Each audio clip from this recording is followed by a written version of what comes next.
क्या आप जानते हैं कि एक किताब की कीमत करोड़ों में हो सकती है? अगर आप गूगल पर कोडेक्स लेसेस्टर सर्च करेंगे तो यह नाम आपको सबसे ऊपर दिखाई देगा। यह कोई साधारण किताब नहीं, बल्कि इतिहास की सबसे महंगी किताबों में से एक है।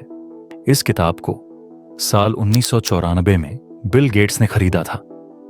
कीमत 30.8 मिलियन यानी करीब 308 करोड़ रुपए।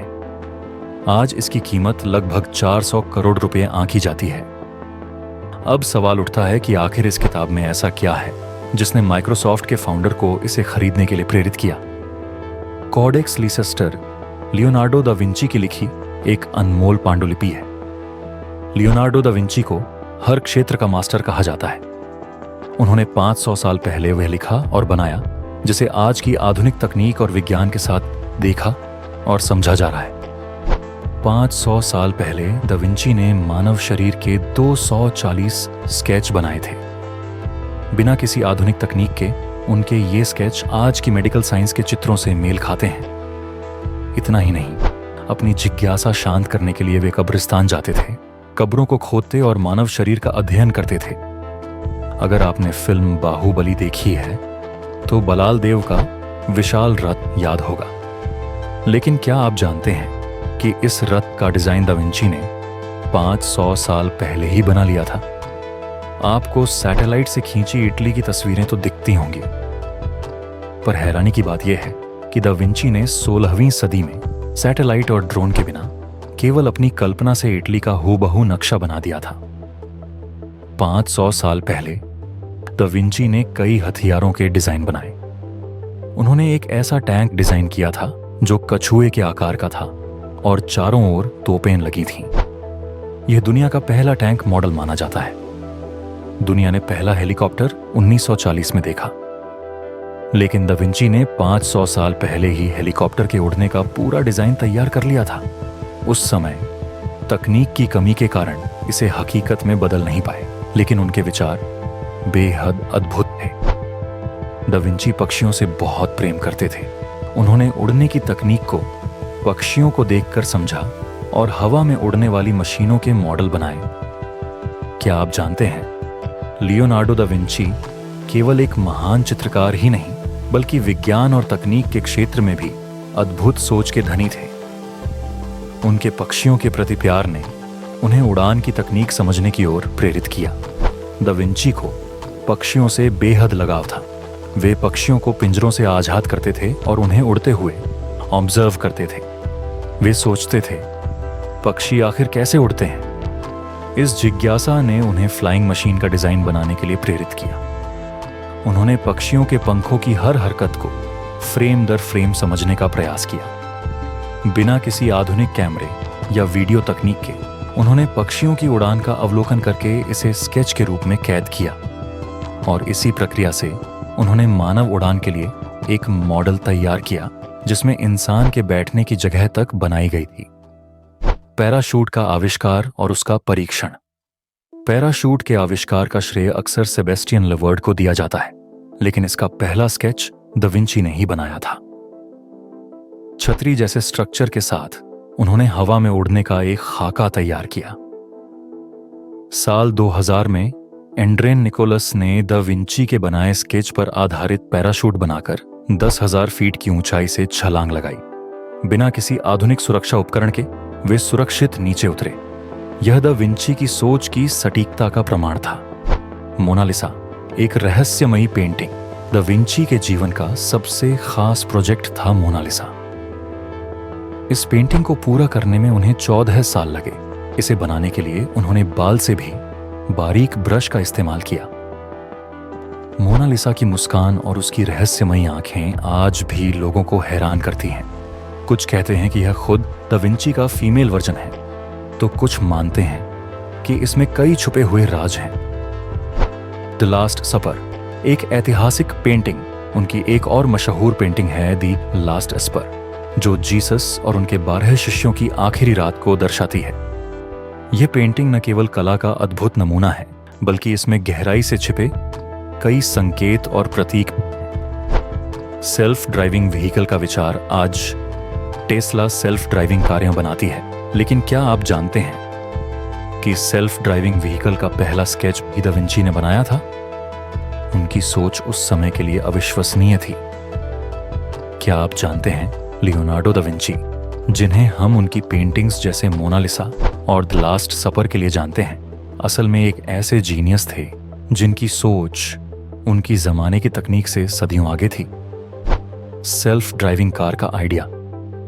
आज सेल्फ ड्राइविंग कारें जैसे टेस्ला हमारी कल्पना को हकीकत में बदल रही हैं, लेकिन दा विंची ने 500 साल पहले ही एक ऐसा मॉडल बनाया था जिसे उन्होंने नाम दिया सेल्फ प्रोपेल कार। ये मॉडल एक ऐसी गाड़ी का था जो खुद चल सके।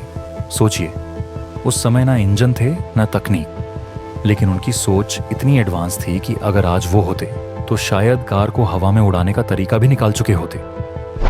दा विंची ने अपनी रिसर्च और खोजों को एक किताब में संजोया जिसे कोडेक्स लीसेस्टर के नाम से जाना जाता है। ये किताब इतनी कीमती है कि इसे बिल गेट्स ने 1994 में 250 करोड़ रुपए में खरीदा। आज इसकी कीमत 400 करोड़ रुपए से भी ज्यादा है। किताब में उन्होंने सवाल उठाए, आसमान का रंग नीला क्यों है? पक्षी इतनी देर तक हवा में कैसे टिके रहते हैं? इंसानी शरीर कैसे काम करता है? पॉलीमैथ। हर फील्ड का बादशाह दा विंची को सिर्फ आर्टिस्ट या साइंटिस्ट कहना उनकी पहचान को सीमित करना होगा। उन्हें पॉलीमैथ कहा जाता है, यानी ऐसा व्यक्ति जो हर क्षेत्र में महारत रखता हो। उनकी सोच यह दिखाती है कि जब इंसान एक लॉजिकल और प्रैक्टिकल दृष्टिकोण अपनाता है तो क्या कुछ संभव हो सकता है। विंची की सबसे बड़ी ताकत थी उनकी ऑब्जर्वेशन स्किल। वे किसी भी चीज को गहराई से देखना और समझना जानते थे। उनकी इस स्किल को आप भी अपनी जिंदगी में अपना सकते हैं। ऑब्जर्वेशन को मजबूत बनाने के 3 स्टेप्स। डिटेल्स लिखें। जिस चीज को आप समझना चाहते हैं उसकी हर छोटी बड़ी डिटेल्स को नोट करें। उदाहरण, कोई समस्या क्यों है, उसकी जड़ क्या है। प्रभाव समझें, जो आपने नोट किया है वह आपकी जिंदगी या काम पर क्या असर डाल रहा है। जैसे किसी समस्या का आपकी मेंटल और फाइनेंशियल कंडीशन पर क्या असर पड़ता है। एक्सपेरिमेंट करें। जब आप समस्या या किसी आइडिया के हर पहलू को समझ लेते हैं तो उस पर काम करना शुरू करें। यह प्रक्रिया आपके दिमाग को एक नई दिशा में सोचने पर मजबूर कर देती है। उदाहरण, न्यूटन स्कूल के स्टूडेंट्स को छात्रों ने 100 दिन कोडिंग का चैलेंज लिया। उन्होंने लगातार 100 दिन कोडिंग प्रोजेक्ट्स पर काम किया और नतीजा यह रहा कि एक छात्र ने गूगल की 25 लाख रुपए की इंटर्नशिप हासिल की। दूसरे छात्र ने नेटफ्लिक्स क्लोन बनाया जिसे गूगल ने सपोर्ट किया। इससे साबित होता है कि अगर आप सीखने का लॉजिकल और प्रैक्टिकल तरीका अपनाते हैं तो आप किसी भी क्षेत्र में महारत हासिल कर सकते हैं। क्या आपने कभी सोचा है कि कुछ समस्याओं का हल तुरंत क्यों नहीं मिलता, बल्कि 2-3 दिन बाद अचानक दिमाग में समाधान आ जाता है? इसका कारण है हमारा दिमाग, जो बैकग्राउंड में लगातार काम कर रहा होता है। विंसी ने भी यही समझा और अपनी ऑब्जर्वेशन स्किल्स को निखारकर असाधारण खोजें की। डी विंसी के विचार, गहराई से समझने वाली बातें। जो एक दिन में अमीर बनना चाहता है उसे 1 साल में फांसी पर लटका दिया जाता है। ये वाक्य हमें सिखाता है कि सफलता का कोई शॉर्टकट नहीं है। मेहनत और समय का संयम ही असली रास्ता है। डर हमारी सुरक्षा करता है। डर बुरा नहीं है, यह हमें गलतियां करने से रोकता है, लेकिन इसे सीमा न बनने दें। समय लंबे समय तक उसके लिए रहता है जो इसका इस्तेमाल करता है। समय बर्बाद करने वाले को ही समय कम लगता है। यदि आप इसका सही उपयोग करें तो यह आपका सबसे बड़ा साथी बन सकता है। प्रकृति कभी अपने नियम नहीं तोड़ती। यह वाक्य हमें प्रकृति की महानता और स्थायित्व को समझने का संदेश देता है। काम करने की इच्छा शक्ति होना काफी नहीं है, काम करके दिखाओ। सिर्फ सोचना ही काफी नहीं है, आपके एक्शन ही आपकी सोच को साकार करते हैं। काबिलियत का सही उपयोग करें, दा विंची कहते हैं। हर इंसान में कोई ना कोई खासियत होती है, लेकिन अक्सर हम अपने कमजोर दिमाग की वजह से अपनी क्षमता का सही इस्तेमाल नहीं कर पाते। यह कमजोर दिमाग हमें कहता है, तू इतना मेहनत कर रहा है लेकिन क्या होगा, इतनी कोशिश के बाद भी नहीं हुआ तो अब क्यों कोशिश करें। यही डर और असुरक्षा हमें रोकती है। दा विंची का सुझाव, जब हालात खराब हों तो उनका मजाक उड़ाइए, मुश्किलों को हल्के में लीजिए और आगे बढ़ने का साहस दिखाइए। यह सेंस ऑफ ह्यूमर आपको मानसिक रूप से मजबूत बनाएगा। विंसी की इंटरकनेक्टेड थ्योरी। विंसी का मानना था कि यह दुनिया एक सुंदर तरीके से आपस में जुड़ी हुई है। उन्होंने विज्ञान, कला, इतिहास, गणित और यहाँ तक कि काव्य को भी अलग अलग नहीं देखा। उनकी नोटबुक में ऐसा कोई अलगाव नहीं था। आप देखेंगे कि किसी पन्ने पर फिजिक्स का प्रयोग लिखा है तो उसी के बगल में हेलीकॉप्टर का स्केच है, और कहीं बायोलॉजी की ऑब्जर्वेशन के साथ इंसानी शरीर के अंगों की डिटेल है। यह सिद्ध करता है कि प्रकृति और इंसानी रचना एक दूसरे से कितनी गहराई से जुड़ी है। उदाहरण, नेचर की समानताएं फेफड़े और पेड़ों की शाखाएं हमारे फेफड़ों में मौजूद ब्रोंकियल ट्यूब की तरह दिखती हैं। दिमाग और अखरोट की बनावट बिल्कुल दिमाग जैसी होती है। न्यूरॉन्स और शहर का नक्शा। दिमाग के न्यूरॉन्स और सिटी मैप में एक अजीब समानता दिखती है। इससे पता चलता है कि हमारा बच्चा वाला दिमाग इन समानताओं को देख सकता है। विंसी ने इन चीजों को गहराई से देखा और अपनी खोजों में इस्तेमाल किया। क्या आप कनेक्शंस जोड़ सकते हैं? सोचिए, अगर आप इतिहास और भौतिकी को जोड़ें तो, या केमिस्ट्री और अकाउंट्स को। समाज आपको शायद समझ नहीं पाएगा, लेकिन क्या आपको पता है दुनिया की हर सफल कंपनी या इनोवेशन ने यही किया है। 2 अलग अलग इंडस्ट्रीज को जोड़कर क्रांति मचाई है। उदाहरण, एक साधारण भालू, एक पहिए वाली साइकिल। दोनों अकेले साधारण हैं, लेकिन अगर भालू साइकिल चलाने लगे तो वो सर्कस बन जाता है और सबका ध्यान खींच लेता है। यही कॉन्सेप्ट कंपनियां भी इस्तेमाल करती हैं। दूसरी इंडस्ट्री से कुछ नया जोड़ना। कैसे करें ये प्रैक्टिस? ऑब्जर्व करें। जो चीजें आपको दिख रही हैं उनके बीच समानताएं खोजिए। इमेजिन करें 2 अलग अलग चीजों को मिलाने पर क्या इंटरेस्टिंग बन सकता है। डॉट्स कनेक्ट करें, रैंडम कनेक्शंस बनाएं। इससे आपका दिमाग ज्यादा रचनात्मक और अनोखे समाधान ढूंढने में सक्षम हो जाएगा। लोग पूछेंगे, ये सोचते कैसे हो? दा विंसी की आर्टिस्ट्स के लिए सलाह। दा विंसी का कहना है, किसी भी प्रोजेक्ट पर लंबे समय तक काम करने से हम उसमें इतने डूब जाते हैं कि उसकी कमियां देख ही नहीं पाते। क्या करें? ब्रेक लें, प्रोजेक्ट से थोड़ा दूरी बनाएं।